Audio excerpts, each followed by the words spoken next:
Hey everyone. Thanks for coming to a workshop today. Um, what we're going to do today is just basically do some of the hacker rank problems because if you're planning to do Future of Tanzania, these are kind of like some of the problems that you'll need to know how to do in order to teach the students. Um, and yeah, these Tanzanian students are not like your typical Python students. They're kind of like an advanced class, so that's why we're having a separate workshop for learning how to teach them. And yeah, today we're going to just go over some basic HackerRank Python problems, and then um, yeah, to better prepare you for teaching these kinds of students. And yeah, I guess I'll start sharing my screen.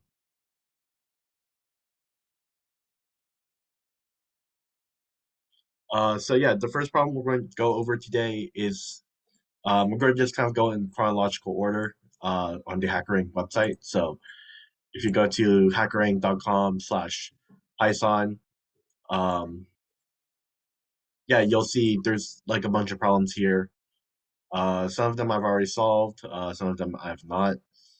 Um, but yeah, they're kind of ordered in terms of difficulty. Uh, you can kind of like check off which ones you want to do. So for now, we'll just kind of like look at some of the easy problems. But if you want to do some more advanced problems on your own, you're more than welcome to. And yeah, so we're going to skip Hello World because this should just be praying out Hello World.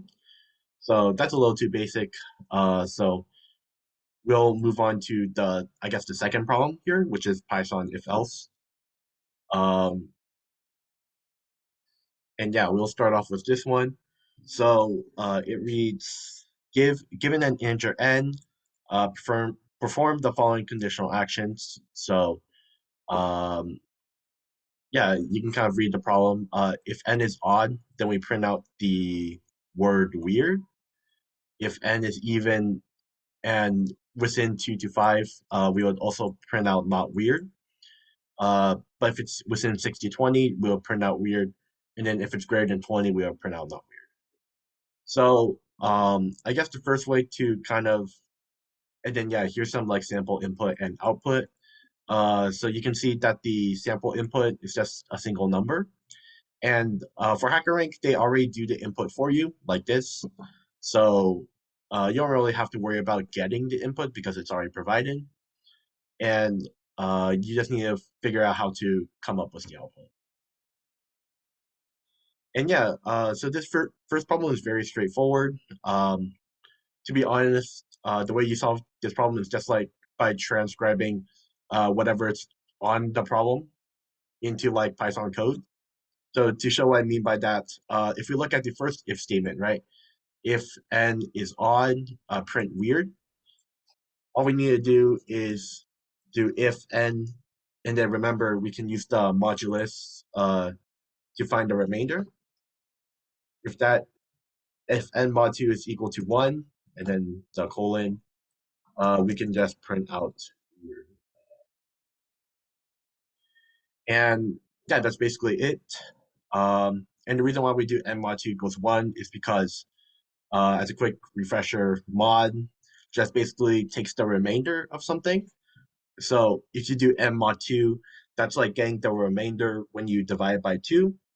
And one of the properties of even and odd numbers is that if you take an even number mod 2, it's always 0 because any even number is divisible by 2. And the opposite is true for odd numbers. So for odd numbers, it'll always be 1 because every odd number is not divisible by 2 by definition. So um, yeah, that's the first condition done. And then if we look at the next one, it says that it needs to be even and within 2 to 5. So we can just do like another, yeah, we can do another if statement here. Um, And first we have to check that it's even. So we do n mod 2 equals 0. And then since we also have to check if it's within 2 to 5, we're going to have an and to like kind of make a, I guess, a more complicated if statement. And then inside the and, we are going to check if it's within 2 to 5. So the way we do that is, well, in order for it to be within 2 to 5, n has to be greater than or equal to 2, and n has to be less than or equal to 5. And then if that's the case, we'll just print out not weird. And yeah, basically for the other two, it works pretty much the same way. So honestly, I could just copy paste this twice and then kind of change the code depending on the condition. So for the third condition, our output should be weird. And then instead of 2 to 5, this should be 6 to 20. And then for our last conditional, this should be 20. And then, yeah, that's the rest should stay the same. So yeah, after that, we can just kind of like run our code and see what prints out. It passes both the sample test cases. So we're going to run it against all of the cases. And yeah, it appears that one of the cases has failed. So now, oh, that's because I forgot an equal sign there, or there should be no equal sign there. So we're going to try running it again. Um, and yeah, it seems like everything has worked. So yeah, so this is the first problem. Hopefully that wasn't too difficult or didn't look too difficult. So now we'll move on to the next problem, which is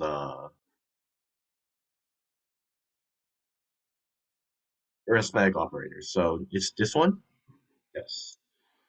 And by the way, if there are any questions, just feel free to like unmute and ask right away, because so while I'm sharing my screen, I can't really see if you're like raising your hand or not. So yeah, just like unmute or say in the chat.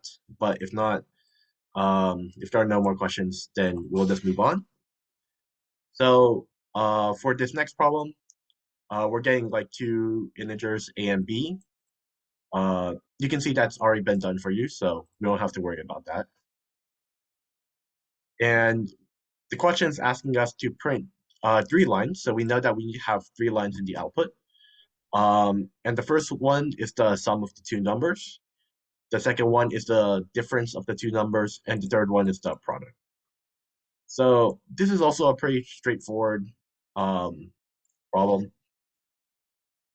All we need to do is just to print a plus b, print a minus b, and then print a times b. And yeah, that's basically our solution because um, yeah, I mean, that's just what the problem told us to do. There isn't really much else to say for this. So, yeah, if we run our code, yeah, it seems to work. And it also seems to work for the testing output. So this is another problem done. Maybe we need to find some harder problems to do. So let me see if there's like a,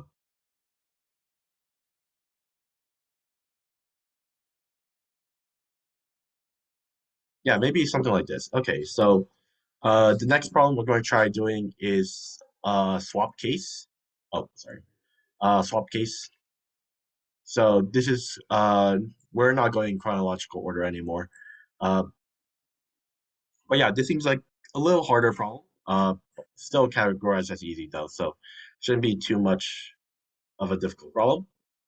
And essentially, what we're trying to do here is that we want to swap the cases of all the letters in the string. So, for example, you can kind of see here. If we have like www.hackerrank.com, um, this lowercase or this uppercase w becomes a lowercase w, and then yeah, basically you just swap the cases of every single letter in the string, and then you just keep the non-letters the same. So for this problem, I think what I'll for this problem they give you a method. So um, yeah, you kind of have to look at the starting code for each problem because it's a little different each time. But in this case, you're writing a function for Python be because for they already have the main function already written for you. So if we kind of look at the code here, basically it gets the input of the string, and then some kind of we're supposed to return the output back to the main method, and s is the string that we're trying to modify. So unfortunately, there is no swap case method in Python, so we have to make our own for this problem. But I think the first thing I would probably try to do here is um, we can make a list of, so we can kind of like make or sorry, a variable, let's just say like letters or something, and we can kind of just list all the letters.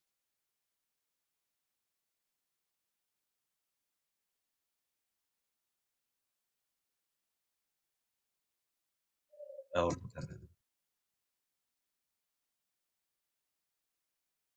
and the basic idea that I'm trying to do here is um, we kind of we kind of check each character one by one. So we like loop through the string, and then essentially if we can see that it's a letter in here, then we will essentially swap the case of it. This might be better. Actually, this might be better if we separate it with upper and lower. So actually, what I'm going to do here is we're going to have all the uppercase letters on one string, and then we'll have the rest of the lowercase letters on another string. And then we would loop through the string like this. So for x in s, so x would represent some character in the string, and then we would like get each character. And then we should also have like another string named result, and essentially we'll just add the result into the string, and we will return this result string.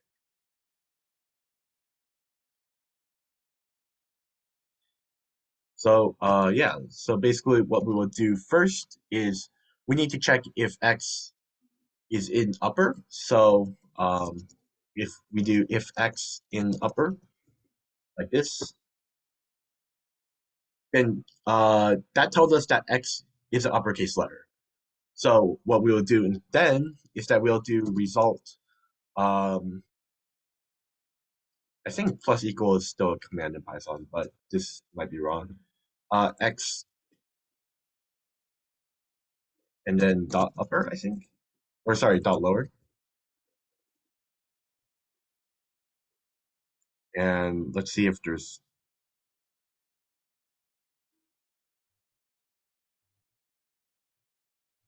okay. Yeah, I think that should work. And then we check if so. This is checking if X is an uppercase letter, and if it is, then we will add the lowercase version of that letter to our result. And then now for our elif, we are basically doing the same thing, except instead of checking if it's uppercase, we're checking if it's lowercase now, and then we're going to swap it to uppercase if it is lowercase. So we'll do something like this. And then if it's not in either of them, then that just tells us that it's not a letter at all. So we will just do result plus equals this. And yeah, that should work. Um, I think the indent might be a little off here. Is that why there's an error? Yeah. So yeah, we all we need to do is just run the code, and you can kind of see here pass the sample test. So we'll just run it on the testing code or the testing data set. And yeah, you can see that it works. So yeah, that's basically it for this problem. Uh, and yeah, so we're going to just continue keep solving some problems here until I guess our hour's up. So we'll kind of like scroll through the problems and see if there's anything that looks interesting, I guess.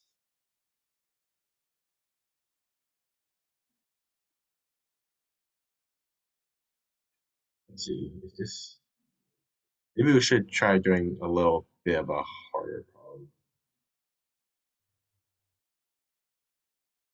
Okay. Um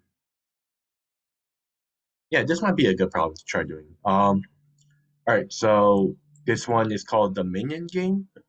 This is a problem that I have not solved before, so this will be kind of new for all of us. Uh, and yeah, let's just read the problem. So the problem says we have like two players, Kevin and Stuart, and they want to play the minion game. Um, both players are given the same string S. So okay, so that S is shared, and then okay, yeah. So basically, Stuart has to make words from S that start with consonants, and Kevin has to make words starting with values, or sorry, vowels. And then the game ends when both players have made all possible steps. Okay.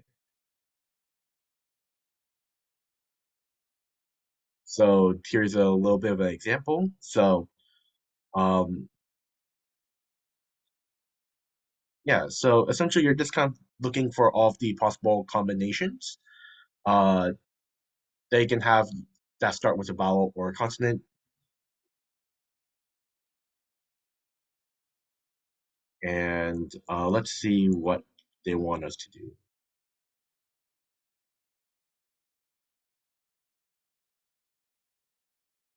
Okay, so what they want us to do is they want us to print the winner's name and their score. Okay, so this might need some annotations first before we actually start doing the problem.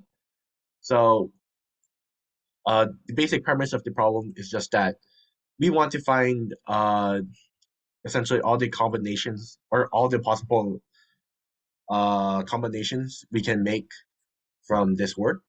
So for example, if we use the word banana, then here's all of the possible ways we can make words using the letters in banana. And then essentially we just want to see whether consonants have more words, or sorry, words starting with consonants, or if there are vowels. Wait, sorry, let me rephrase this. So we basically the problem we want to see um, how many words can be formed that begin with a consonant. So like for example, B or N, and then for we also want to see how many words we can make that begin with a vowel. So that would just be A in this case. And it appears that they need to be in the same order. So for example, if you kind of look at all of the words here, um, you can't just take like B, N, and then N, because that's not in order. So it seems that we have to take, if we're going to take a substring, it's going to have to be, I guess, like consecutive letters at a time. So for example, uh, BA would be a possible substring, or NA, but you don't have to start from the start. Or sorry, you don't have to start from the beginning. So I think this could be a, um, let's see if there are any time constraints here. Okay, so we have that the length of the string is 10 to the power of 6. And part of the thing that you need to be, part of the stuff that you need to know about teaching these kinds of problems is that you do have to be kind of conscious about like time and space uh, in these problems. So, for example, I think one possible solution to this problem is just that you could loop through the string twice, like one beginning with the consonant and then the other like kind of checking all possible substrings. But the thing is that if you have two loops, that would be, what is it, 10 to the power of 6 times 10 to the power of 6. So that's 10 to the power of 12. And I think for Python, it's roughly like 10 to the power of 8 per second. So that would take 100 seconds to run, roughly. Or actually, no, not 100. 10 to the power of 4. So that would be 10,000 seconds to run, which is like what? That's like 166 minutes. So that would be about 2.7 hours. So yeah, no one's got time like that on their hands. So we need to make sure that we only use one loop to solve this problem. So that's kind of like the tricky part of this problem, just optimizing your code. So yeah, I guess the first thing I would try to do here is,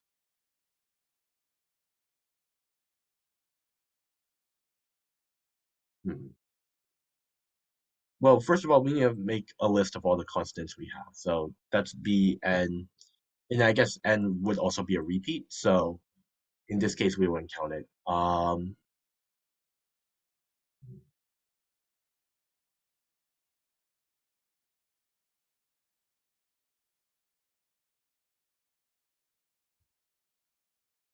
By the way, if any of you have like ideas in chat, feel free to say them. But yeah, we're just gonna try working out this problem together because yeah, this is also my first time solving this problem, so I can't do this instantly. Okay. Oh, I guess there's one thing I forgot to mention is that apparently there's a different score for each letter. So, for example, N, since that repeats twice, you'll get a score of 2. So that is another thing we have to consider here.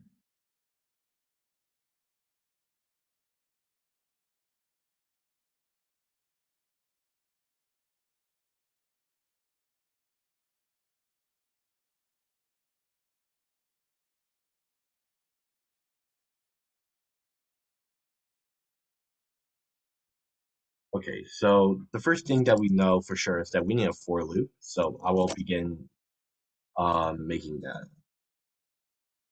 So we will have for and then some x in string, um, x representing one of the characters, of course. Or actually, it might not. That might not be the most ideal solution. We should probably have a range because um, we'll need to get multiple characters at a time. So it's better to work in this in indexes. So let's try doing for x in range, and then we all need to go from start to a finish. So that would be length of string minus one, or sorry, length of string, just length of string. And then yeah, it will just count by one, so there's no need for a second parameter. And yeah, so now x will represent I guess the index of our starting character. And the first thing we also need to check is if it's like a vowel or consonant. So do we have to worry about cases here? No, everything's uppercase. So what we can do here is we can have like a list of vowels. So that's A, E, I, O, U. Do they count Y as a vowel? Yeah. Okay, so Y is not a vowel in this problem. And then for consonants,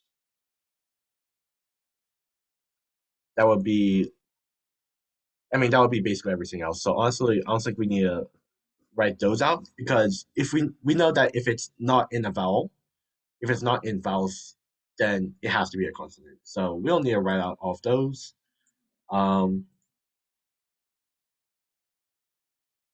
yeah, well, I guess we'll also need some scoring. So I guess we can have Stuart, who's the consonant guy.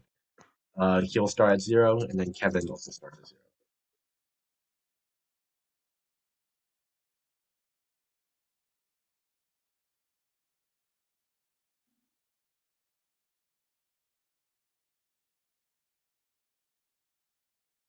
Okay. For now, I think we can start by just using two for loops for now. It's probably not going to work because of the time constraint here, but we can at least try it for now and then work our way upwards from there. Because for sometimes for these problems, you don't come up with like the most optimal solution right away, and you need to kind of like think of like the naive cases first, and then build your way up from there. Uh, so yeah, we're going to try doing the naive case first. So that would basically what the naive case would be is that we would essentially um, pick a starting letter first. So that would be B, and then we will essentially try every single possible combination afterwards. So that would be BA, BN, AN, or sorry, let me get a different color for this. So we start at the letter B, and then we would count the number of letters. So that'll be this first letter, so that's one, and then this is two, three, four, five, six. So then we'll have six in total. And then we'll move on to the next letter, which is A. So let me switch back to orange. And then we'll do the same thing again, right? So we'll go one, two, three, four, five. And then we'll have five here. And actually, by doing this, I think we can kind of see like a revelation here, right? Because um, the thing is that since we don't have to worry about things being distinct or not distinct, we don't actually have to go through the loop multiple times and count how many letters there are. We can just check if the first character is a consonant or vowel, and then there will be like a certain value assigned to that consonant or vowel. So to explain what I mean by that, that value that we assign to each of the letters in the word, that represents the number of, I guess, words we can make from that vowel. Sorry, from that letter. So the simplest case here is we start from the end. So if we look at this A, right? There's only one possible word we can make with this A, right? That's just the letter A. And we can't really do anything else because there's no other letters for us to use to make this. So there is only one possible way for this one. And then for the N, there are actually two because you can either have just the N or you can have an A. So that will be two. For this A over here, that would be one. Okay, so for this A, I'm going to use a different color for this. We can have, of course, just the A by itself. So that's one. We can have these two, which is two, or we can have these three. So this would be three. And honestly, uh, this should be four, five, and six. And if we add them up, so uh, this B1 and N, you can see that those add up to 12, which is what we kind of expect. And then this adds up to 9. So for our code, all we need to do is we just need to figure out uh, whether the current letter we're looking at is a consonant or a vowel. And then based on that, we assign a certain amount of points to either Stuart or Kevin. So how do we do that? Um, we don't need a range anymore, actually. So it will be better for us to work with the string directly like this. So X represents some character in the string. So we're going to look at, um, we're going to check if X is in vowels. So basically what this does is that it checks if, I guess starting character, I'm going to call it starting character, X is a vowel. And if it is in vowels, then that means that of course it is a vowel. So um, you'll do Kevin plus equal some value. I'm gonna say n for now, and then the indent is a little weird here, but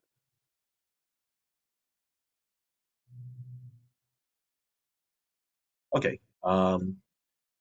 And then if it's not a vowel, then we're going to add it to Stewart's count. And then the way we calculate n is that we can actually have another value of sorry another variable here called n, and this will be the length of the string. So length of string.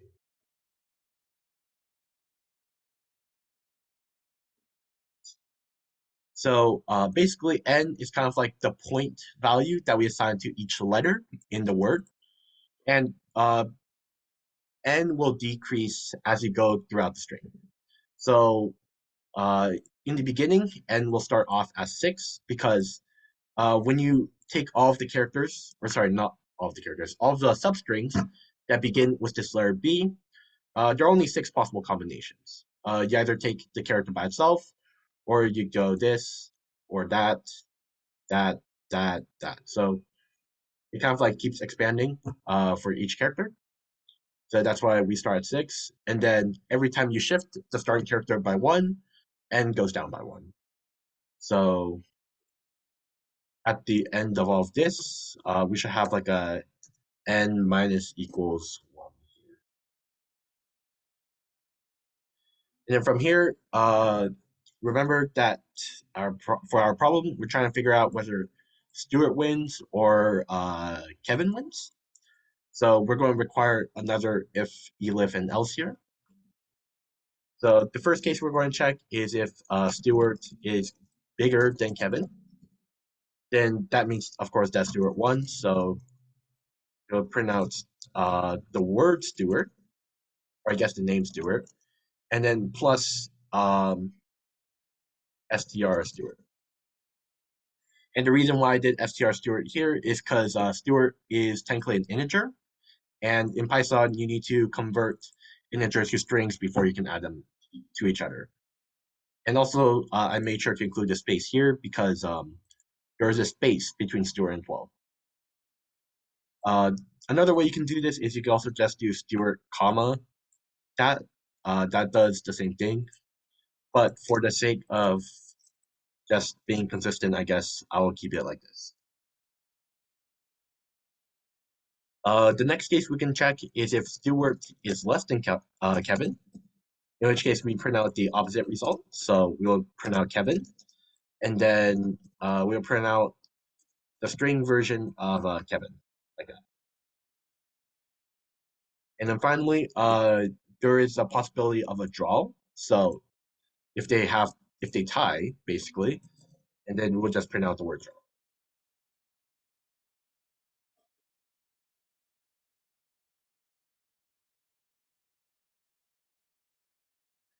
I'm not sure if we need to print out the score for draw. I'm going to try doing that just in case, but if it doesn't seem to work, then we can just remove it later. So yeah, now we can just kind of like run our code.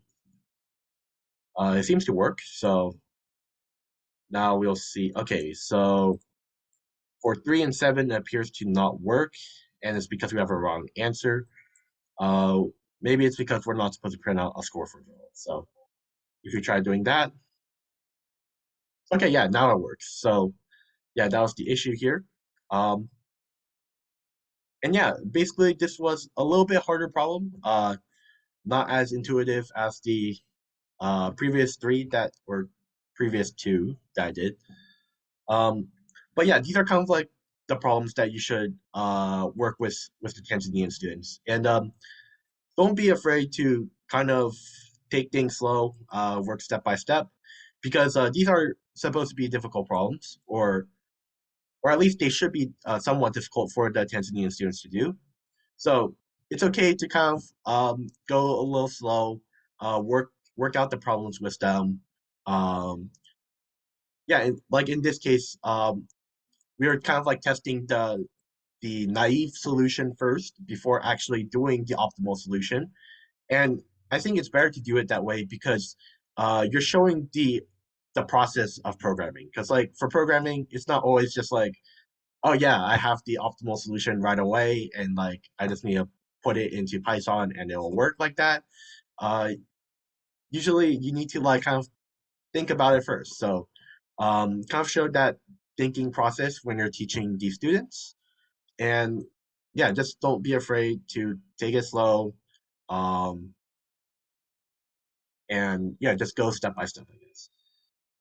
But yeah, that's another problem done. So I guess it's back to the um, picking which problem to do next.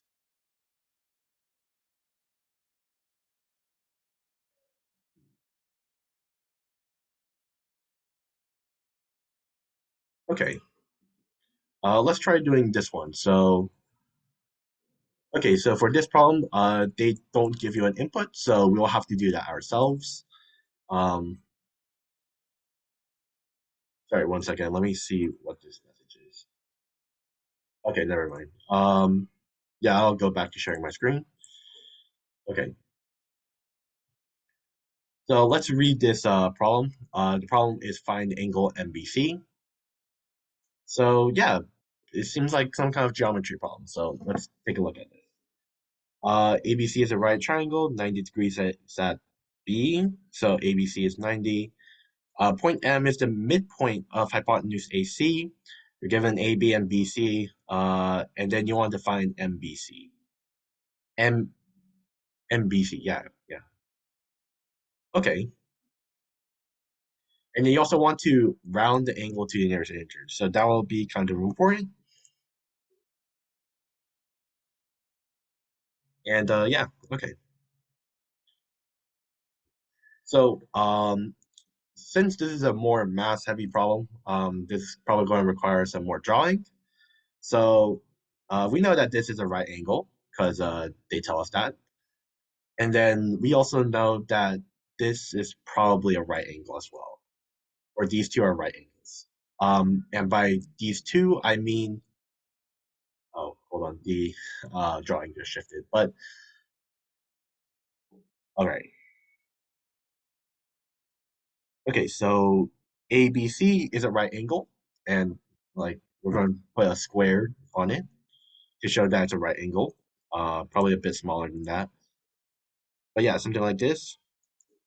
And then we also know that BMA is a square, or sorry, not a square, right angle, and BMC is also a right angle. Partially because just by looking at it, we can kind of tell it's a right angle, but also um, I think these two triangles are similar, but we can kind of like prove it out later. Um, so yeah, we know that these two are right angles, and then this may require some trig actually, because let's see,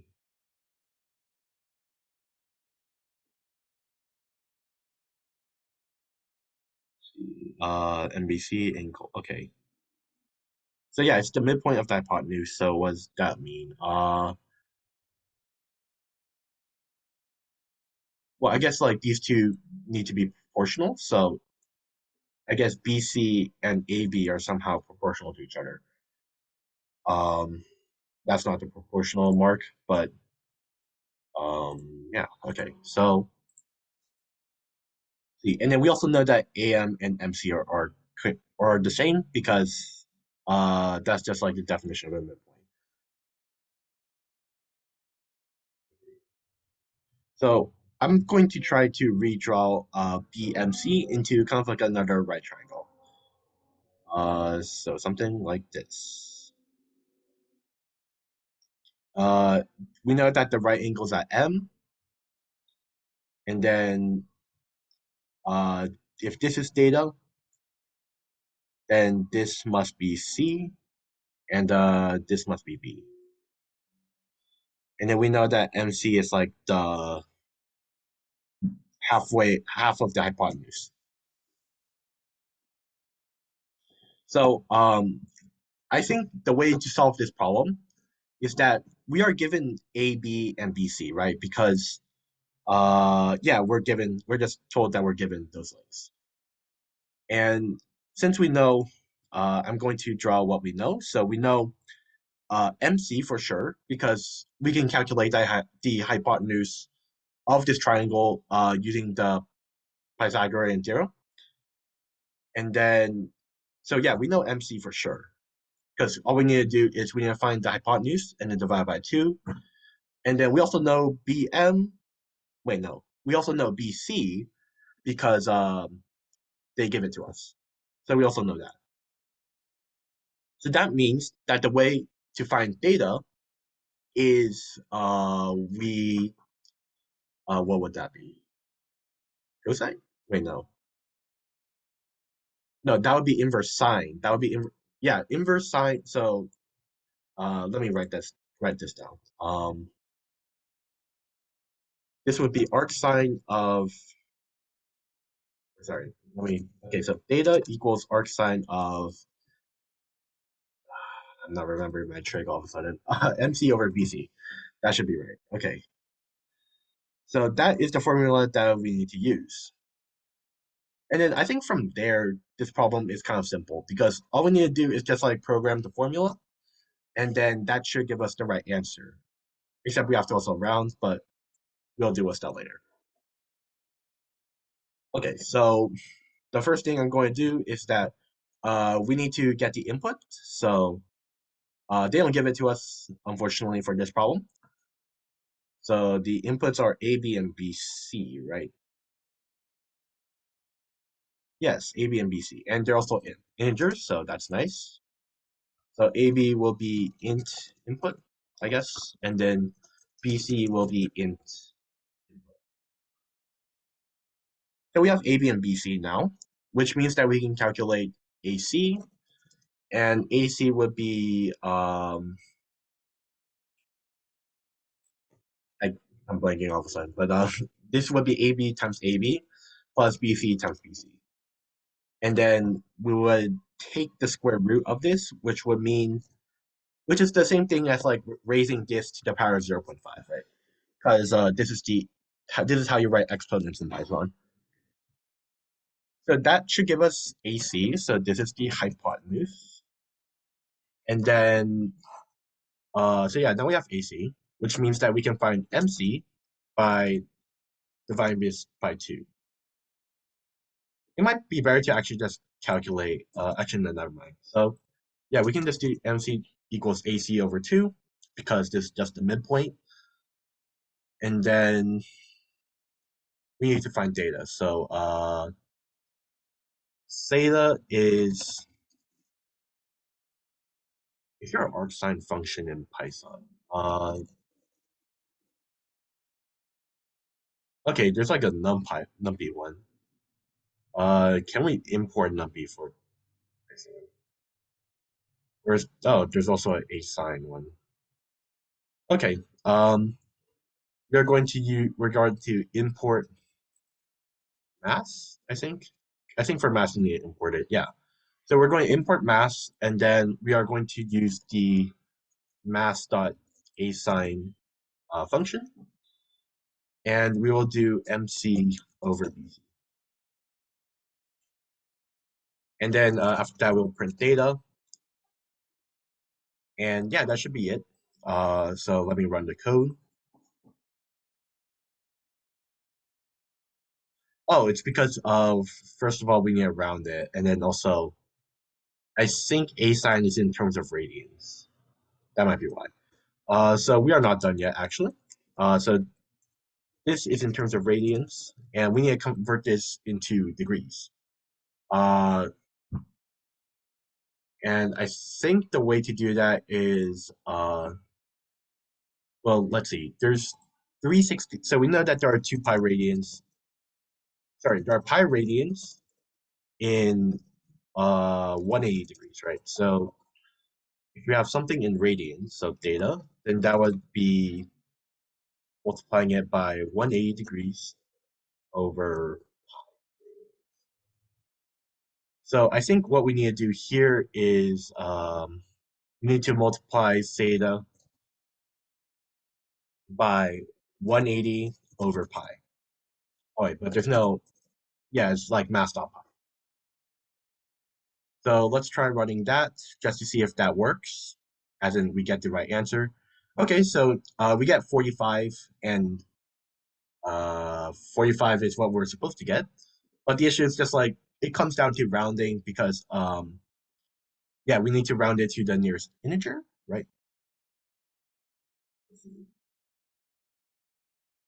Yeah, round data to a nearest integer. Okay. So I'm going to clear these drawings for a second. Uh, once I figure out how to. Okay. So our code seems to work. We just need to figure out how to round this. And let me see if there are any like built-in rounding Python functions already. Okay, so there already is a round function, and okay, so we just need to do print round theta because by default it will round it to near integer. So yeah, this should work. Oh, we also need a degree symbol. Okay. So we'll just copy paste whatever they have from the output, and then we will slap it on here.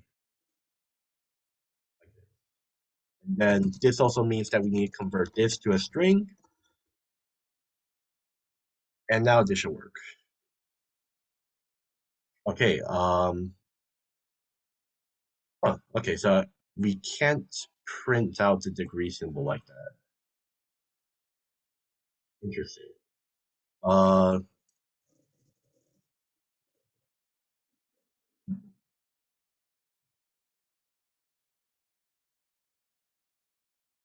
so yeah. Okay. We're going to just copy whatever they say here. Um, okay. That hopefully should work. Okay. Yeah. There we go. Now it works. So we're going to try submitting the code. Okay, and it appears that does not work for all cases. All right.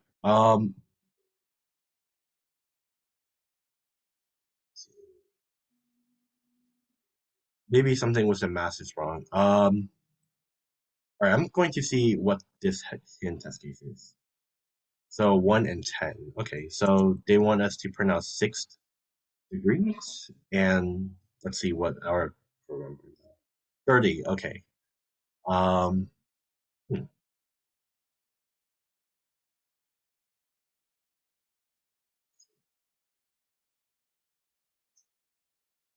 Okay, so we're going to try using their sample input, or sorry, their input to see what's going on. So AB is 1, this is 10. We're going to use a calculator to find AC. So that would be 1 squared plus 10 squared. And then we'll take the square root of that, right? Okay. All right, so that's like 10.04, yeah, whatever. So that's, we're going to just copy paste over there. Okay, so this is that. Um, and then this divided by 2 would be 5.02, whatever. So we're going to copy paste this as well.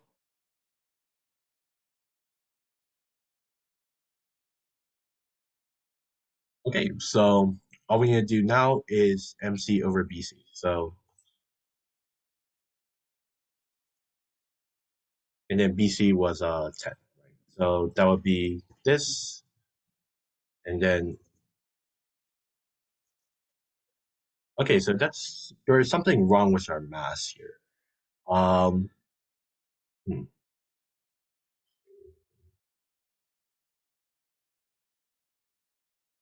is this cosine? Maybe this might be cosine then. Um,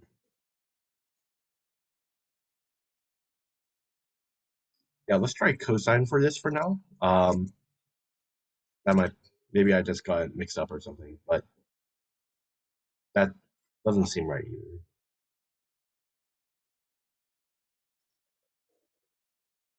Yeah, okay, that's not right either. Okay,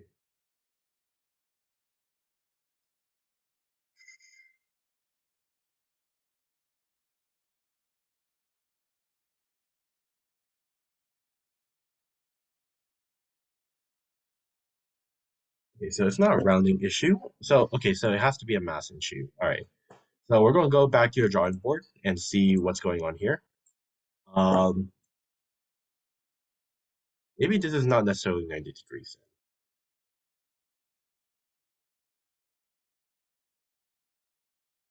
I feel like that is though, right? But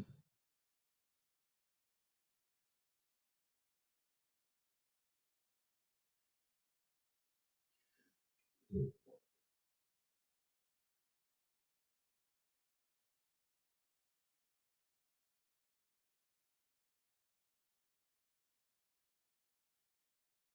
what we're going to try to do is, okay, we're going to resketch this. And then, let's see. The B is at the top. So we have B, theta, we have C, and then M like this. And then we're not going to assume that this is 90 degrees because I think that is where the problem is. Okay, so we have something like this. Uh, we don't necessarily know that's 90.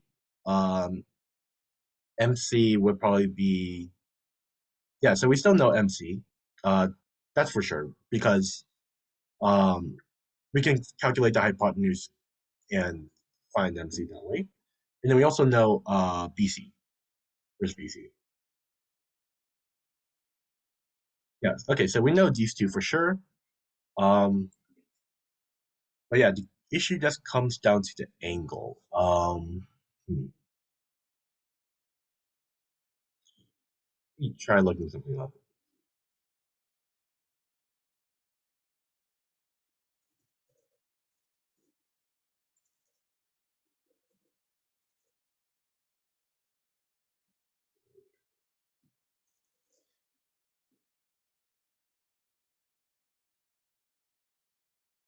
Okay, so yeah, I think we're not allowed. We can't assume that this is 90. So that's probably the flaw in our program as well. Um, okay, M less than MBC has to be 45. Okay. Wait, M less than MBC. Yeah, that's true. And yeah, that makes sense. So, yeah, basically, what Sean has said in the chat, is that M has to be less than 45, which seems to make sense because, uh, if A, B, and B, C are equal to each other, then the max that those could be would be 45. So, yeah, that does make sense. Is AB always less than BC? No, not necessarily true. Okay. Hmm.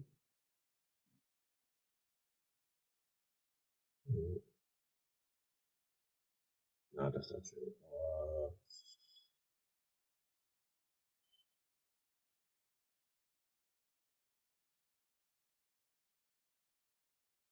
Okay.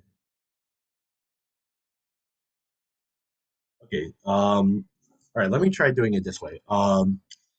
So we're given all three sides, AC, AB, and BC, which also means that I mean we know for sure that ABC has to be 90, and then that means that we can find this angle and this angle. Just because we can do like trig functions. So, for example, this angle would just be um, like arc cosine AB over AC. So that would work. And then this angle would just be arc cosine of BC over AC. So we know for sure that we can find these two angles. And what I'm thinking is that okay, so we know this angle as well. So we know two angles and we know two sides. I think we can find BM because there should be like a formula where like BM is equal to uh what is it? Can't remember off the top of my head, but the median of a triangle, or sorry, the median of a right triangle is equal to something special.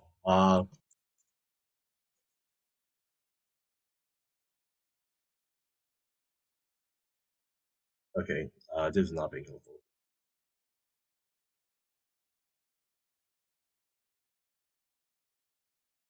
Okay,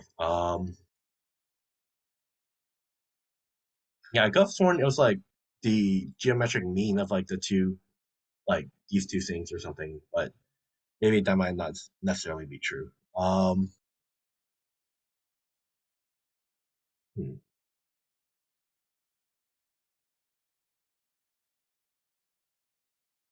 I was thinking like it was maybe like square root and times MC, but yeah, could maybe not necessarily true. Because that would mean that BM is equal to uh MC in this case, which yeah wouldn't necessarily make sense. Yeah. Yeah, that can't be right. Let's see, what else is there?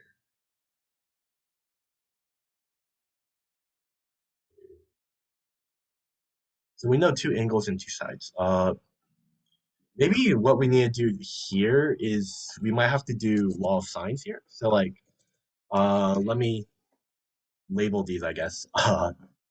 Yeah, this was probably not a good problem, or maybe this was a good problem to pick because uh, if it's hard, then that's probably something worth doing. But yeah, so we have two sides and then two angles, right? So what I'm proposing here is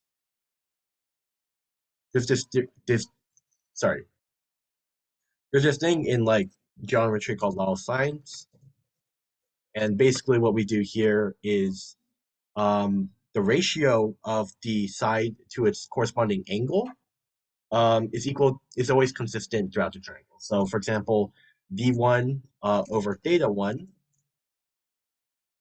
equals, which I've labeled here. So yeah, this is v1, that's theta 1. That has to equal v2 over theta 2, and that has to equal v3 over.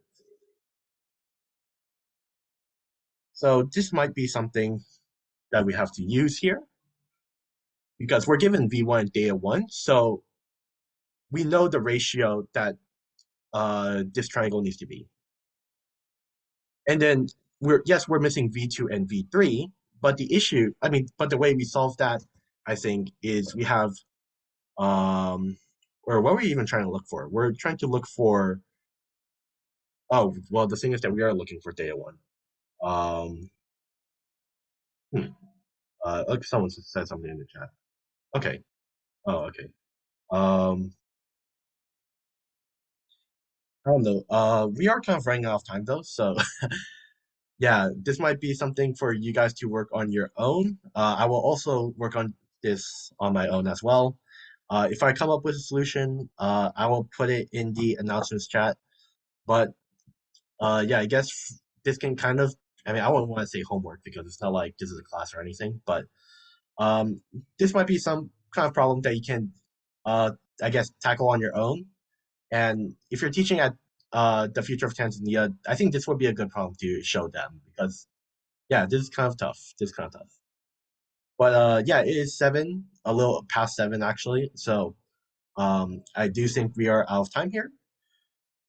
So yeah, I'll pass it on to I believe Aiden. Aiden's doing the next one on coding that, right? Or I can't remember what it was. But um yeah, Aiden, I'll just let you take it away.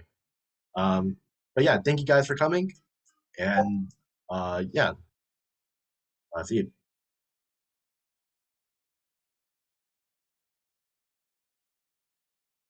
Okay. I'll be taking over from here from Nathan. Um, sorry, one second. So, like the announcement said, for my Python workshop, I'm going to be going over some simple problems. Um, so there's three that I think we should go over first, and then we'll like look at some other problems, see what we can do from there. Um, but for now, we'll look at we'll look at some basic three. Hold on, sorry. Give me 1 second. Need to oops. Um, sorry, give me 1 second. I forgot to actually get a a coding thing up.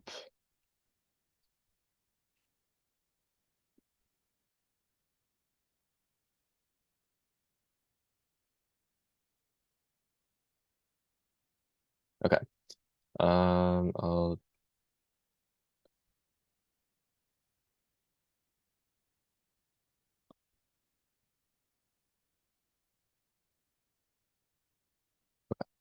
I'll screen share now. So yeah, like I said, we're going over three problems, then going over some other ones that you might guys that I think would be helpful.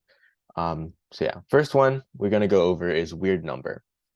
So we need to write a program that accepts an integer n and computes the value of n plus nn and n, as in like I mean, I would look at the example is 5 is our input number, and our expected output is 5 plus 55 plus 555, which is 615. And if we do it with 4, we have 4 plus 44 plus 444. I'm not exactly sure what they wanted to do with if it what they wanted to do if there's like a double digit, but for now we'll just assume that double digits aren't allowed, or like more than one digit isn't allowed. So let's go back to our program. Sorry, I don't really have a way like Nathan did of like actually I might if I try this. Never mind, that doesn't work. Sorry. Um yeah, I don't really have a way of like showing the problem while also like coding, because I'm not like this isn't HackerRank. Um so if anybody wants to like see the problem again, just like message me and then I'll show it again. So yeah, first thing that we'll do um first thing that we want to do actually is to like get our input. We need our input number first of all, right? So for our input number, we're going to need like a user input code, right? Um, so if you remember the user input code that we want, first we have to declare the variable that we're storing to. So I guess we could do like num, and then we make that equal to input, and then what we wanted to show to give our input. So, oops, input. I guess we'll just write like let's say to put anything specific. I guess input number. It's like input number like that, and then um yeah, and then it'll be stored into, and whatever we put in there after is going to be stored into our num. And I would say there's two ways to do this.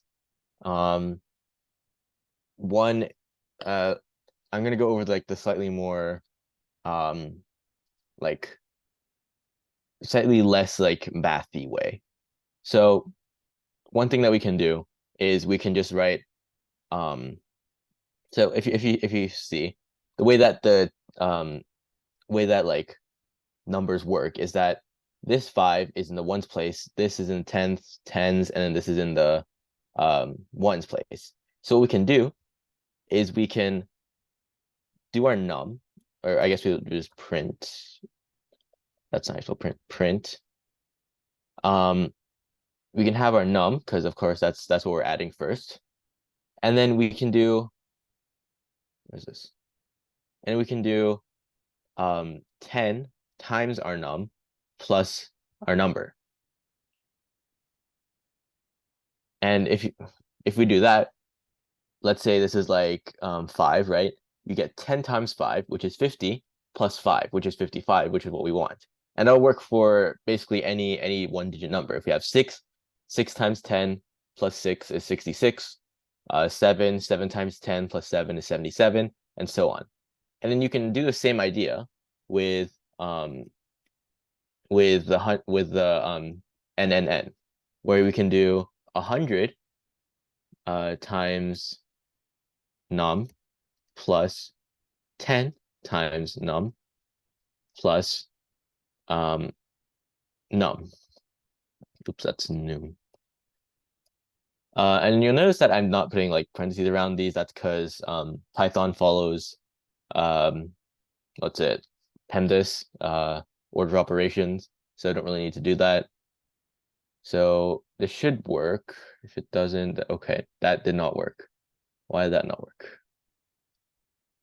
Um,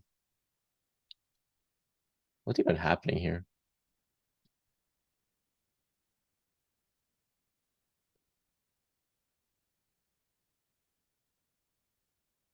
Maybe it's because it's not registering these as integers. That's what I think it might be.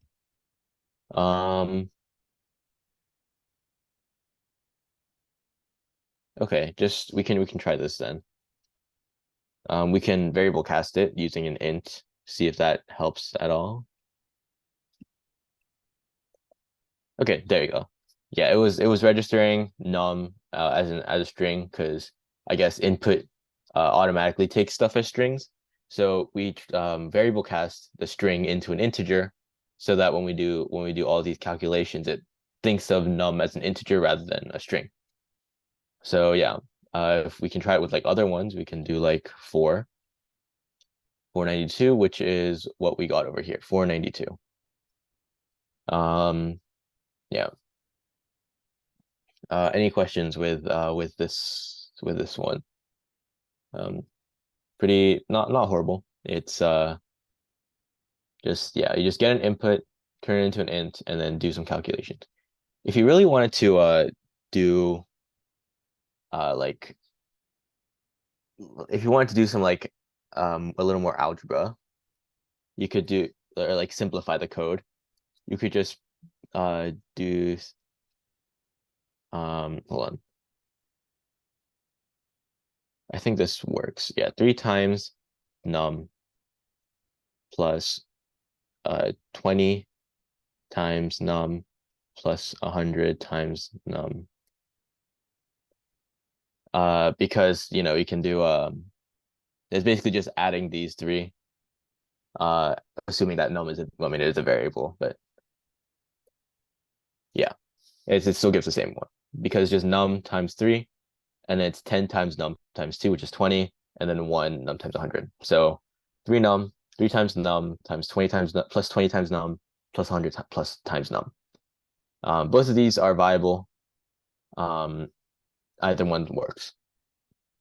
Okay. If nobody has any questions about that, I'll move on to the next one. This one's a little bit harder. Yeah, this is kind of like Wordle. If you guys have played those, so I'll just read the directions. Consider a guessing game in which a player tries to guess a hidden word. The hidden word contains only capital letters and has a length known to the player. A guess contains only capital letters and has the same length as the hidden word. After a guess is made, the player is given a hint that is based on a comparison between the hidden word and the guess. Each position in the hint contains a character that corresponds to the letter in the same position in the guess. The following rules determine the characters that appear in the hint. If the letter in the guess is what is that? If the letter in the guess is the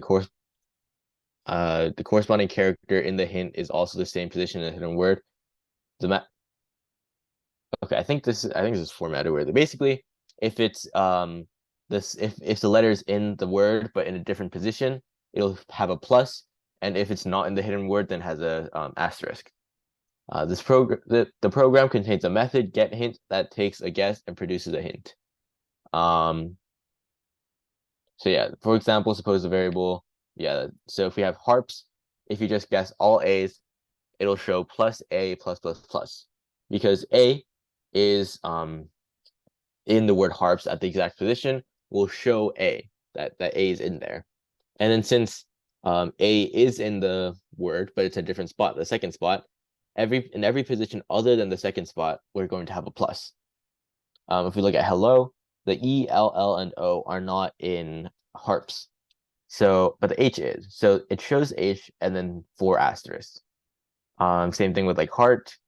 A and R are in different spots, but they're in the word. So plus plus, and then yeah, the rest. And once you finally get it, it'll just show the word, and it's basically done. Um, so yeah, I think this was technically made for Java because um it says method rather than like function, but still possible in Python, not horrible. So uh, I'll, I'll just write under it. Um, actually, yeah. So again, what we can do, the way we can start this is by getting some user input. So like we want to get our hidden word from the, I guess, first player. Um, yeah, we'll do the same thing. Hidden word is input, and then we'll just write like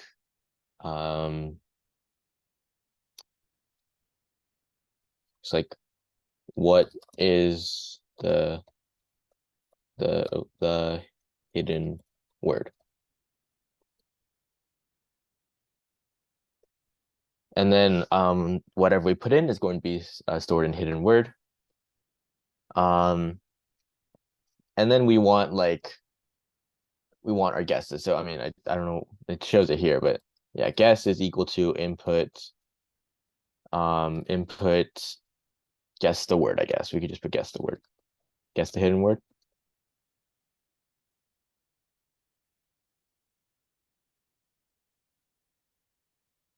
Um, and here where we come to like a point where we have to like make our function for get hint. You could make like a separate function. You could make like you could just put it in here because technically they just do the same thing. Um, I mean, since it says to make a method, I'm gonna assume that we should just make a new function. So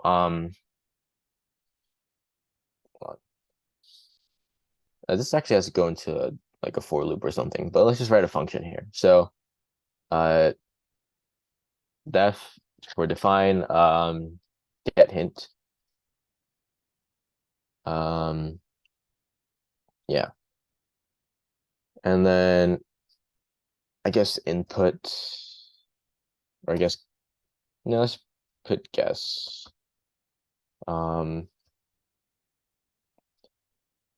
and then yeah. So what we want for each of our guesses is, I mean, kind of just says the answer, honestly. I don't know why it does this. That's basically the answer though. Yeah, we want basically 3 different things. So like um if the hidden word, if the letter that we have is in the hidden word, and in the same spot, we want it to give that actual letter. If we want it to, if it's in the word but it's in a different spot, we want it to give a plus. And then if it's in the word but or if it's not in the word at all, we want to give an asterisk, right? So um yeah, I don't really know what to do about that. I think I can like click off of it. Yeah. Okay. So when we get our guess, what we're going to do is like make a for loop. And we want to do it in guess, or not in range for I in guess. So this is basically going to iterate through each like letter in the word in the guess string.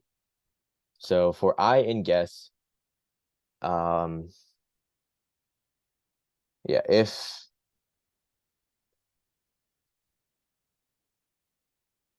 hold on. Well, okay, we'll also need to have another for loop, I think, of iterating through hidden word.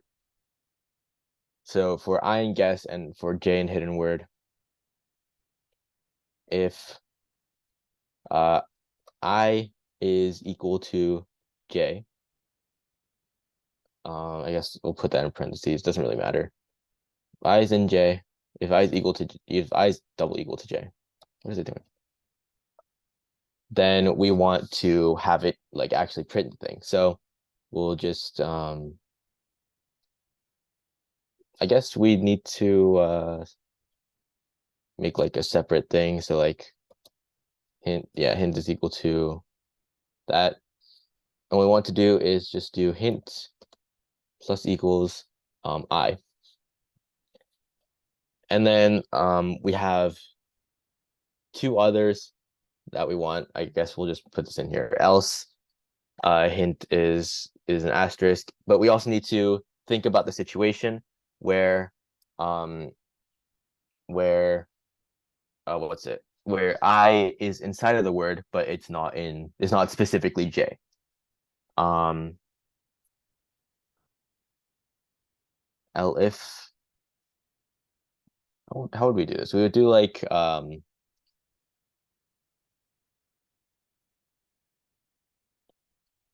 could do another for loop technically. Um yeah, let's try that for now. I feel like this is a little complicated. I feel like there's a better way to do this. Oh, no, yeah, that definitely works. That definitely works better. I forgot about that. Um yeah. So there's the hidden word like sorry, I in hidden word basically just checks if that letter is inside of hidden word. I mean that works as well, I guess. And then what we want to do at the end is return hint. So this should work.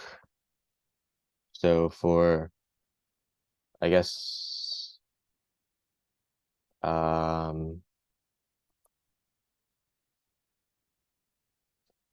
yeah, so now we have our function get hint, and now what we want to do is just have a repeated amount of guesses until we guess the actual word.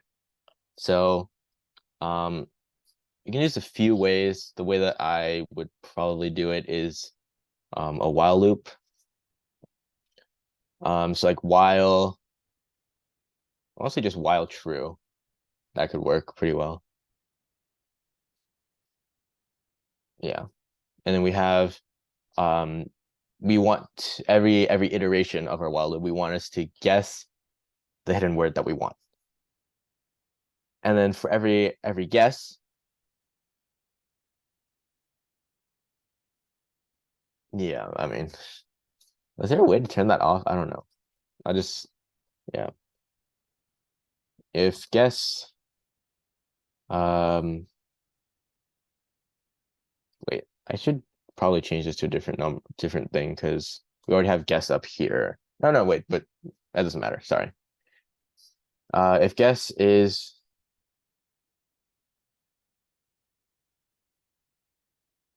tools. Oh,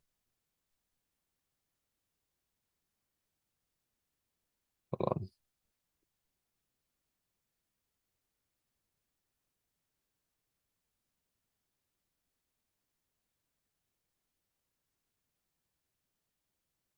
Okay, I don't know. I don't know how many times I clicked. I don't know if it's off or not. Don't know if it allows me to turn it off.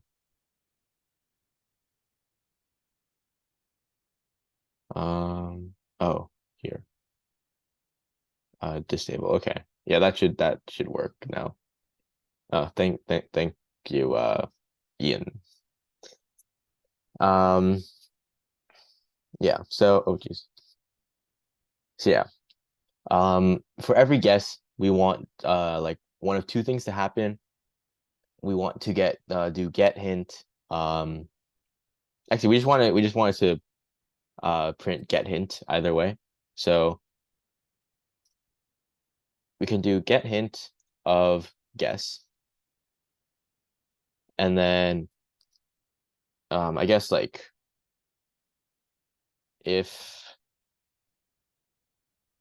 get hint of guess is or no. If guess is equal to hidden word, we want to break the hidden word. We want to break the cycle because of course while is true, so we're never gonna get out of the while loop until we break it, which is what we're doing here once we actually guess the hidden word. And then after that, it just ends. We want to print this as well, or else we're just returning randomly. Yeah, this should work. This is from the previous one. Let's do that.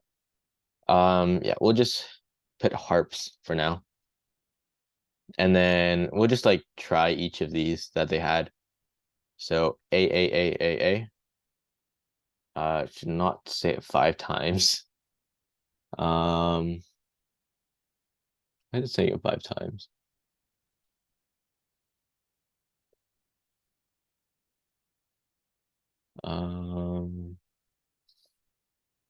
I mean, it's correct. It's just saying it way too many times.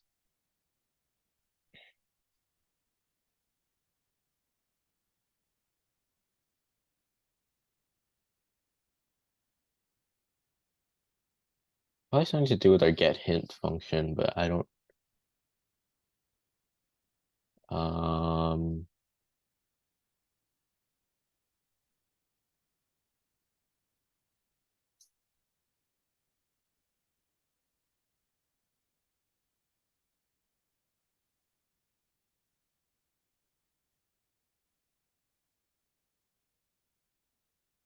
oh yeah, I think I figured out why it does that.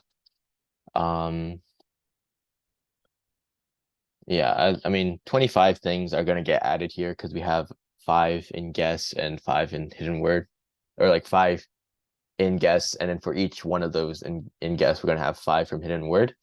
So I guess to fix it, um, we can take this out because the 4J is more important in here. Um, Instead, we could probably just like make something equal to I and then do that.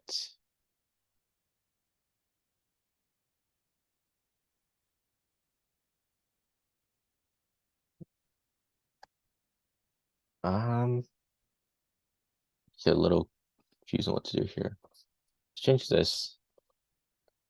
And then we need to replace J with something.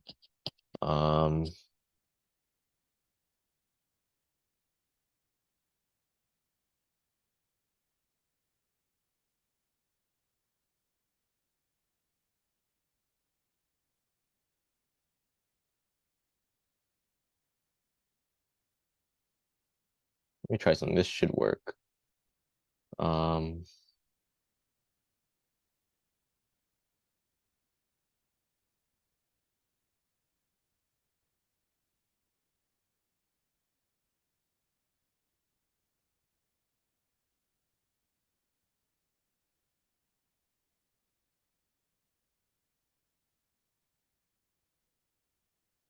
yeah, so basically what I did here um, was I just changed it so that we got the range of guess, so like the length of guess. I'll just read len.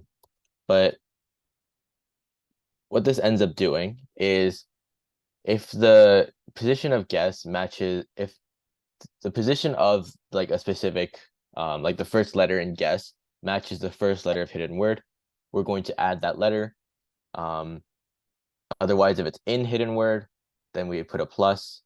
And then otherwise we just put a star. Now instead of giving us 25 different symbols, we're going to get 5 because we're only iterating through this for loop 5 times rather than 25 times. So this should work now. Let's run it again. Hidden word, we'll just put harps again. And then A. Yeah, it works better now. What's the next one that we put? Hello. So yeah, like it shows here, H followed by 4 asterisks. Next one should be heart. And then yeah, H asterisk plus asterisk, harms, and then harps. Harms. Yep, and then harp. So yeah. Any questions on this one?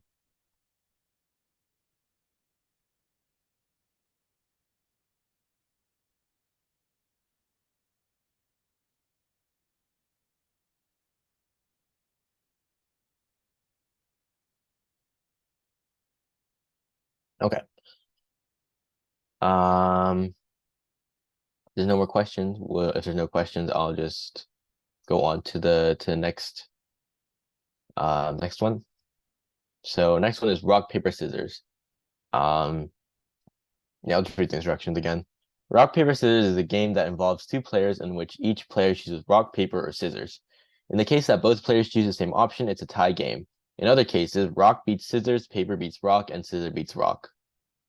Um, that's not true. Rock should beat scissors. Wait, no, scissors beats paper, sorry. Yeah, this is a typo. Rock beats scissors, paper beats rock, and then it should be scissors beats paper. You will be designing code that simulates the game of rock, paper, scissors between a player using input and a computer using random.choice.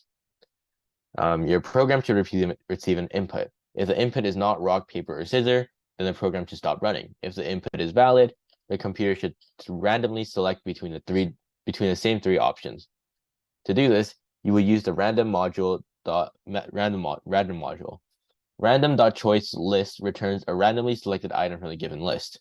After the user and the computer randomly selects an option, you will determine the outcome. You will either print you won, you lost, or tie game, depending on the outcome. Then you'll print what the user and the computer chose in this format.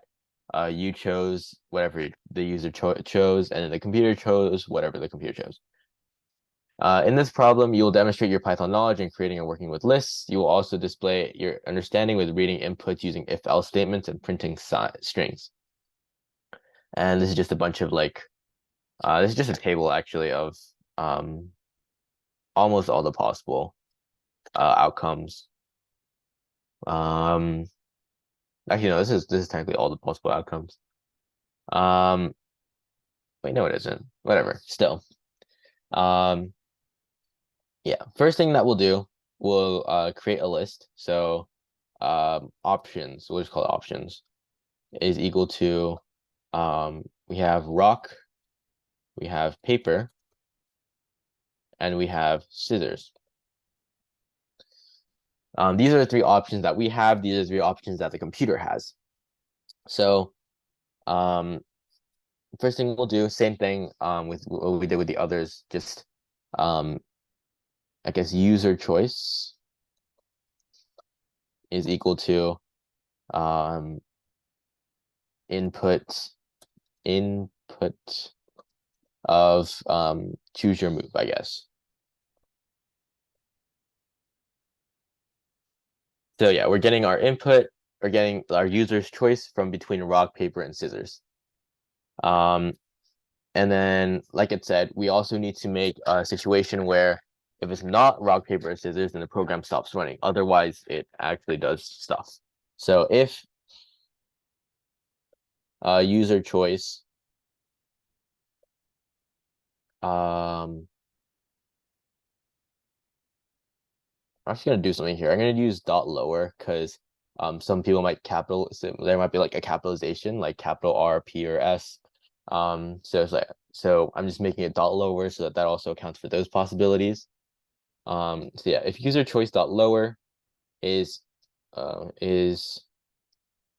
in options, then we do whatever code does like all this stuff. Else we just do nothing, and it just stops the program. So now we'll get into the actual like rock, paper, and scissors portion. So first thing we need to do is get our computer's choice. So in order to do that, we're going to import a module. We're going to import the random module. Um,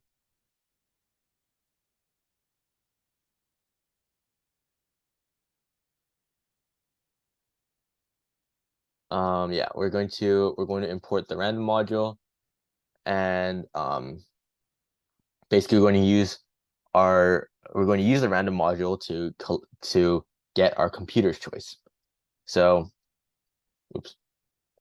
We'll have let's get comp choice, or more comp choice actually. Actually, let's put comp. I don't know. Comp choice is equal to, um, I mean, what did they say to use? They said like random dot choice. Yeah, random dot choice of, and then we want a list. In our case, we want options. So this, I mean, we can really quickly debug it right now just to check if it works.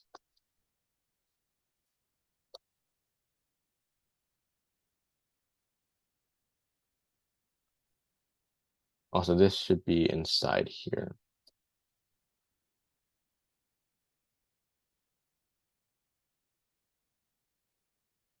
Sorry, 1 second. Um, yeah, so we choose rock, they choose rock. Um, you can do this multiple times. The computer is going to have like a different choice each time. But now what we want to do, since we have our computer choice and our user choice, we want to get the actual like system going. So like rock beats scissors, scissors beats paper, and paper beats rock. So there's a few ways that we can do this. One way we can do it is just to put a bunch of if statements checking for each of user choices and comp choices. Um, there's probably a better way to do it. I can't think of one on the spot right now. Um,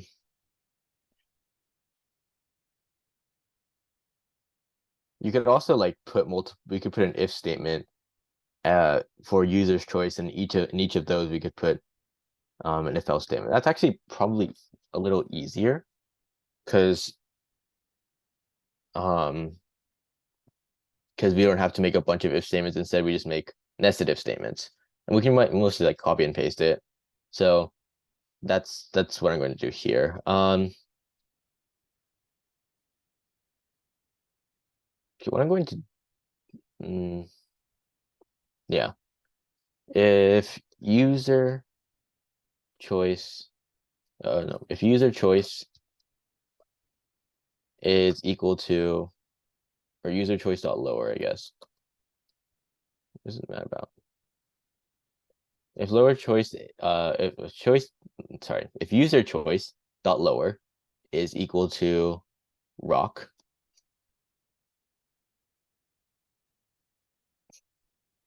then we want to do it based, we want to give an output based off of what the computer chose. So comp choice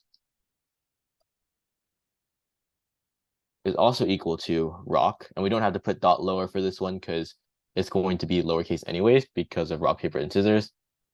If comp choice is equal to rock, then we print you you what did it say? Print you tied, or just tie game? Okay, then we print tie game in as a string, and then from there we can just copy and paste this 3 more times. Hold on. And then we can change them up. So like this could be scissors, and then it becomes you win, or just say you win, or just you win. Okay, you won. And then if it's paper, you lost. And we can actually copy and paste this again, but with slightly different things. Now I know it seems like a bunch of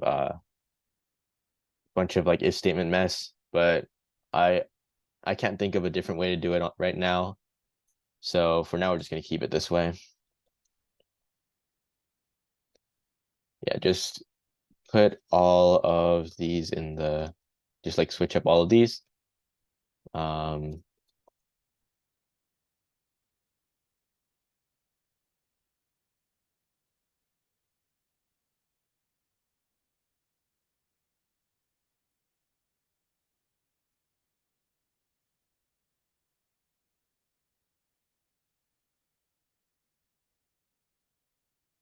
yeah, and then this should be everything.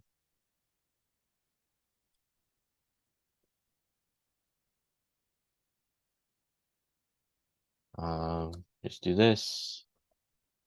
Let's pick rock. Yeah, so we lost. So from what it seems, the computer chose the computer chose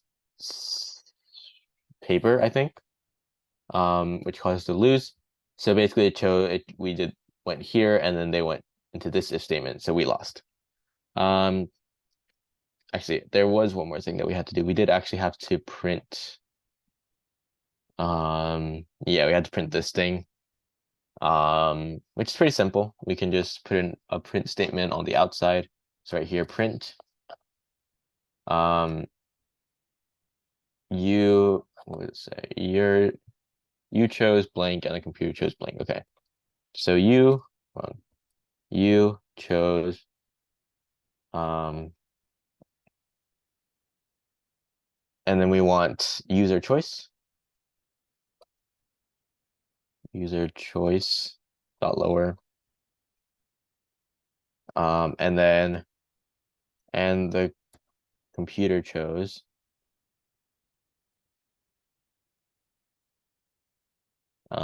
comp choice. So if we do this again, it should do the same thing except print that. So let's pick scissors this time.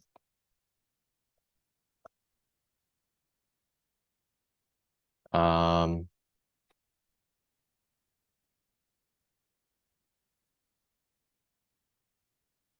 oh, this should be scissors. Well, let me do it again. Sorry.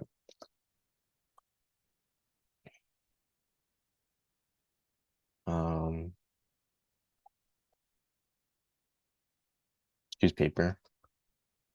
Yeah, so we won. You chose paper and the computer chose rock. Um, yeah, I don't know if anyone has a different way to do this. There probably is a better way than just a bunch of if statements, but yeah, this is one way to do it. Another way is just to go through every single like possibility. It's like I choose rock, they choose rock, then a tie. If I choose rock, they choose paper, then I lose. If I choose rock, they choose scissors, I win, and just keep going on like that. That's another way of doing it. There's probably like a few more, but this is one way of doing it. Any questions about this one?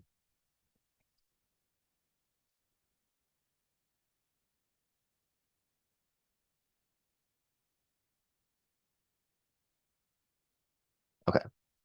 If not, we'll have we'll probably be able to go through like maybe one or two more, probably one more program. Let's just go with um let's go with even or odd. That seems interesting. Um okay, this one's pretty simple. May take a few minutes or a minute or so, but um basically we want an input number and then we want to say if that input number or the number that we inputted, if it's even or odd. So um I guess we'll choose num2 because we already have num up here. Num2 is equal to input. Choose a number.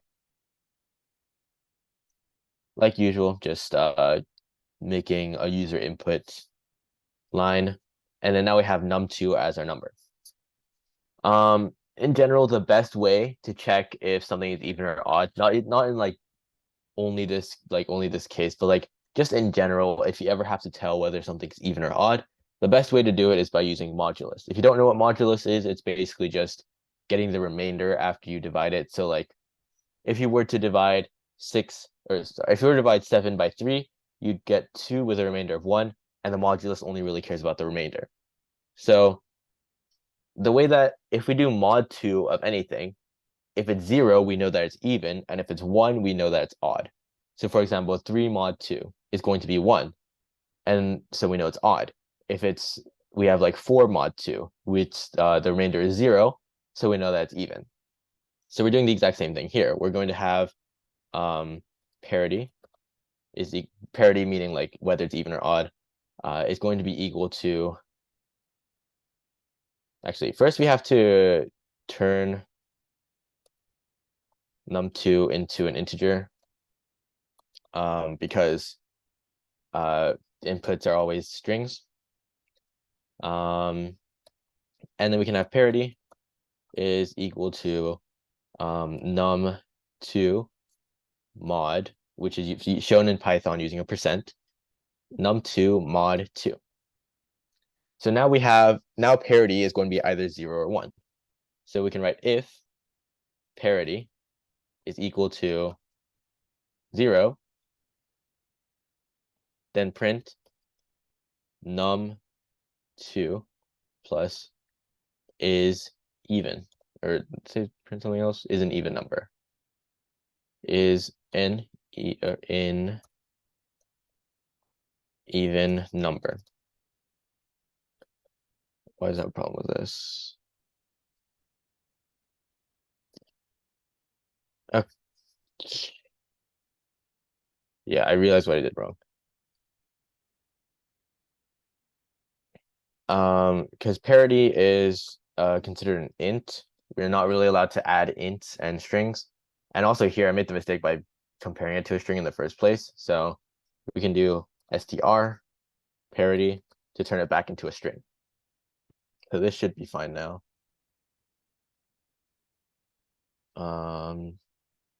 Is it? Oh, wait.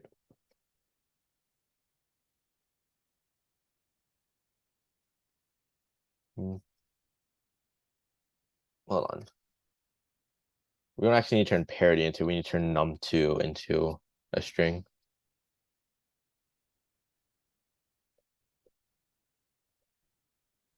So yeah, num2, and then we can just copy and paste it for the other situation.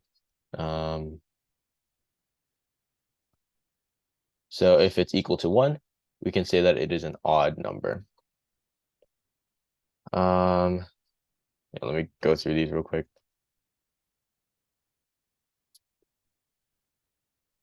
So let's choose like 45. 45, as we know, is an odd number. So if we do it, yeah, 45 is an odd number because once we do 45 mod 2, we know that it's equal to 1. And then, so since parity is equal to 1, it says num2, which is 45, is an odd number.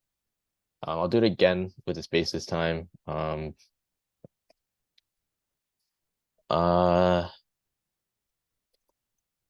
Yeah, so let's choose like 256. That's an even number. So yeah, it says 256 is an even number because we know 256 mod 2 is 0, which makes an even number. Yeah, I think we still have time. So go through another one. Let's go to this one.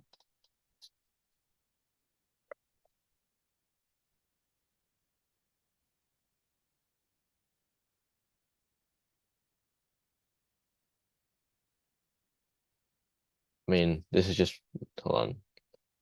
Go to this one.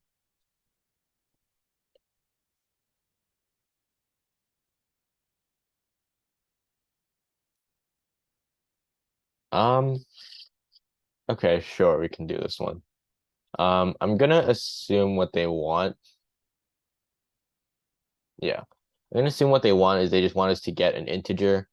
I mean, there's no instructions, so I think they just want us to put in an integer and then like, or input an integer and then just do it from ×2 to ×9.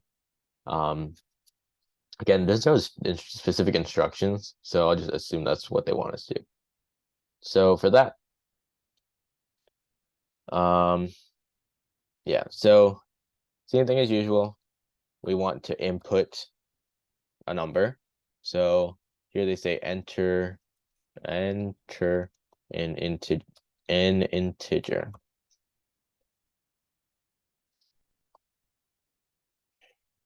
And then they want us to basically do that integer times 2, 3, 4, 5, 6, 7, 8, 9.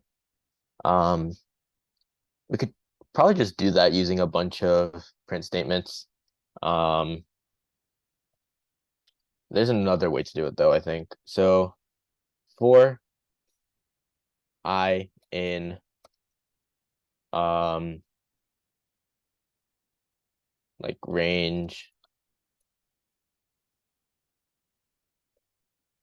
10, I think. Um, we can basically just do print um num3 uh hold on, num3 int.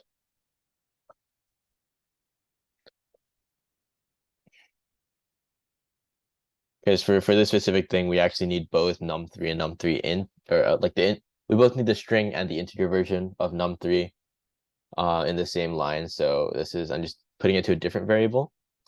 So num3 plus um I guess it's x, right? X, and then we want I.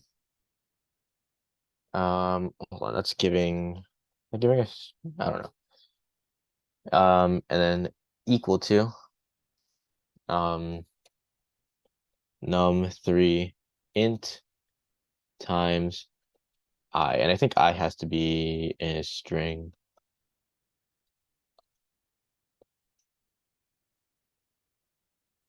So this should work.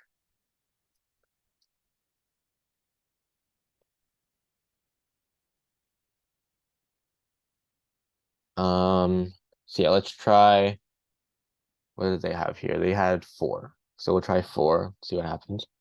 That's not correct. Um,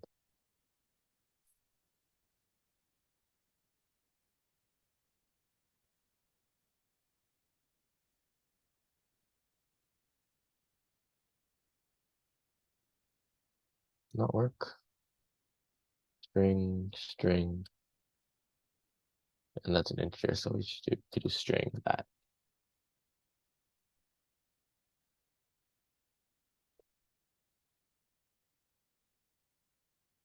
Um, yeah, let's try 4 again. Okay, so this is all correct except it seems like we want it from 2 to 9 instead of, we don't want 0 or 1 here. So what we can do for those is put an if statement. So if I is equal to 0 or I is equal to 1, then we do pass. I guess that works. Else, we print this. If you remember, pass just basically does nothing, but make sure that there's no error inside the if statement. Um, so yeah, just go through these. Okay, and then we'll try 4 again. So yeah, 8, 12, 16, 20, 24, 28, 32, 36. That's all correct, I think. Yeah, and then we'll try it with another one. So we'll try it with 5, 10, 15, 20. Yeah, that's all correct. So yeah, that's that's a multiplication table. Any questions on that one?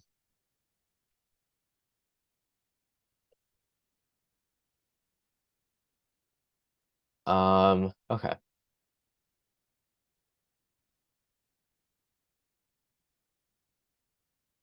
Honestly, there's only like 8 minutes left. I might end it a little early, but I do want to give some like closing remarks about Tanzania in general. As someone who's done Tanzania before, um, the people that you're teaching are very different from like, if you've done like any like coding camps, like the winter one, or that's or if you've done like the fall one or like the summer one, um, they're those people are like I think they have to be like less than sixth grade, right? So they're elementary school or maybe middle school. And the Tanzania kids are high schoolers. And even though they're like from Tanzania and they have like they might have like slightly less education than like some other people, they're still high schoolers and they know a lot. They're pretty smart. And as someone who has taught them before, they know a lot. Um so just like treat Tanzania as like a more um like as more high level and just like just yeah, treat them as if you're teaching a high schooler, like a regular high schooler in America. Um, and like these problems, um, like you're the people that are teaching high school students in Tanzania, so you have to be able to like do these problems, explain it well, because they're all coming here or like they're all like doing this for like coding education. So just like you know do the best you can. Um, and all that. Um, Otherwise, I don't really have much else to say. So, I think I'll just end it a little early. How early? Yeah, 5 minutes. That's not bad. I'll end it a little early. I don't think we can get through anything else in that time. So, yeah, that's the end of this Python workshop.